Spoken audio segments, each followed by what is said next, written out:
नमस्कार दोस्तों, मैं साली आपका अपने YouTube चैनल के आर्यन इंस्टीट्यूट पर स्वागत करती हूँ।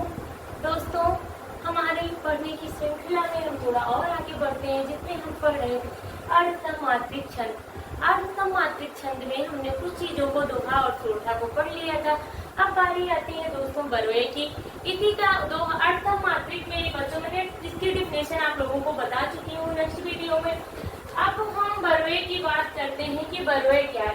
तो बरवे जो है यह भी अर्धसमात्रिक छंद है। बरवे की डिफिनेशन क्या है? यह अर्धसमात्रिक छंद है। इसमें 7 चरण, इसमें भी कुल 4 चरण होते हैं। सम चरणों में सम मतलब दूसरा और चौथा चरण सम होता है, तो कह सकते सम चरणों में 7 मात्राएं तथा विषम चरणों में 12 मात्राएं होती हैं। कुल 19 मात्राएं होती हैं। सम चरणों के अंत में जगड़ होता है। क्या कह रहा है बरवे में कि यह अर्धसमात्रिक छंद है। इसमें 4 चरण होते हैं। सम चरणों में 7 मात्राएं तथा विषम चरणों में 12 मात्राएं होती हैं। कुल मिला के इसमें 19 मात्राएं होती तथा लास्ट में जगड़ होता है। जगड़, तगड़, मगड़, रगड़, ये सबका फार्मूला कैसे होता है मैंने आपको एक वीडियो में बताया हुआ है, वहां से जाके आप लोग पढ़ लीजिएगा। अब हम इसका एक एग्जाम्पल देखते हैं।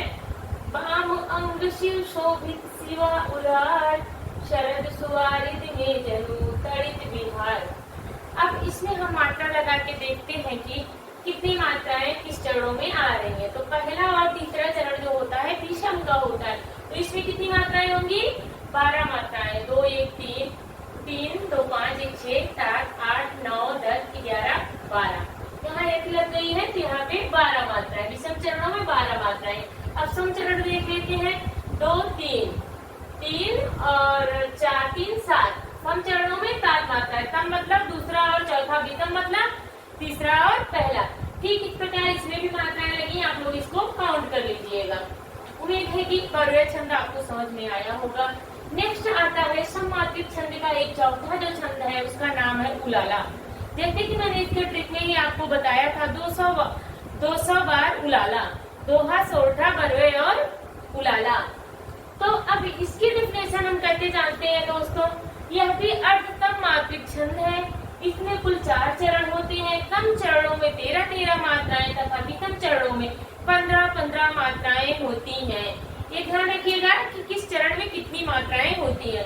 तो सम चरणों में 13 मात्राएं और विषम चरणों में 15 मात्राएं होती हैं।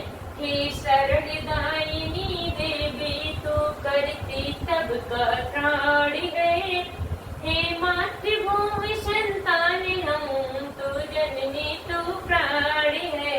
कह रहे कि हे मातृभूमि संतान हम तू जननी तू प्राण है। कभी कभी हम मात्राएं लगा के देख लेते हैं कि यहाँ पे किस चरण में कितनी मात्राएं आती हैं। जब हमें ये पता चल जाएगा तो हमें ये समझ में आ जाएगा कि ये उलाला है कि बरवे है।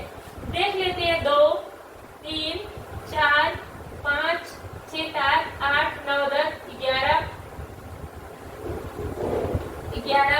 12 13 14 15।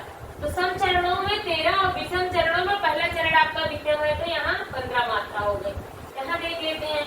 1 2 3 4 5 6 7 8 9 10 11 12 और 13। तो विषम चरणों, सम चरणों में 13 और विषम चरणों में 15 मात्राएं होती हैं उलाला में। ठीक इस प्रकार इसमें भी हम मात्रा लगा के, हमने मात्रा लगाए, आप काउंट करके देख लीजिएगा और इसको कई बार आप पढ़ लीजिएगा तो आपको अच्छे से याद हो जाएगा। सम चरणों में 13, विषम चरणों में 15 मात्राएं होती हैं उलाला में। एक एग्जाम्पल याद कर लीजिएगा। हे शरणदायिनी देवी तू करती सबका प्राण है, मातृभूमि संतान हम तू जननी तू प्राण है। उम्मीद है कि बरवे